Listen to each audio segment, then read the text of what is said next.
है, number 1। Number 2, जो लखनऊ का है, क्योंकि वो चुनाव लड़ता है, बीजेपी को मौका मिल गया। इतने सिलेंडर नहीं पकड़ेंगे जितने आप बता रहे हो। आप बीजेपी की संख्या मत बताइए, भरे कितने थे, खाली कितने थे, आपको नहीं पता होंगे कितने भरे सिलेंडर थे उसमें। सर ये तो सीज और कितने हुए? नहीं, सीज अगर हुए तो आपको ये भी तो जानकारी करनी चाहिए कि भरे कितने थे, खाली कितने थे।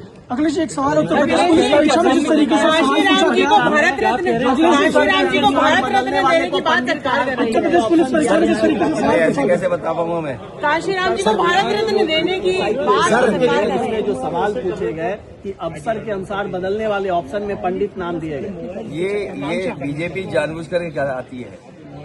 बीजेपी जानबूझ करके कराती है और दूसरे को बदनाम करती है। बीजेपी के पास एक टीम है जिसको पैसे देते हैं ये लोग बदनाम करने के लिए, और करते करते बदनाम अब बीजेपी के अधिकारी बीजेपी को भी परेशान कर रहे हैं। बताइए, बदनाम कर रहे हैं।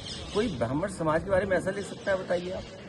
हमारे डिप्टी सीएम कह रहे थे कि पूजनीय शंकराचार्य जब आएंगे तो हम दंडवत होकर के माफी मांगेंगे। अब बताइए, दंडवत भी नहीं हुए, पूजनीय शंकराचार्य आगे चले गए, किसी कोई सम्मान में उनके नहीं पहुंचा। बताओ कितना बड़ा सनातन अधर्म किया इन्होंने।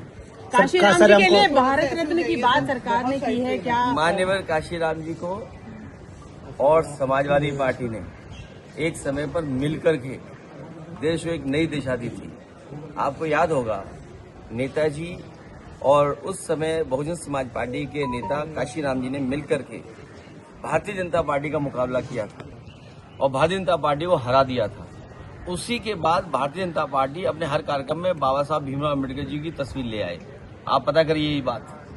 तो माननीय काशीराम जी के जो रास्ते पे चलने वाले लोग हैं, उन पर जीवन भर उनके साथ संघर्ष करने वाले लोग हैं, वो चाहते हैं उनको सम्मान मिले, भारत रत्न मिले। उसी पक्ष को हम भी उनके साथ खड़े होकर के कहते हैं। अखिलेश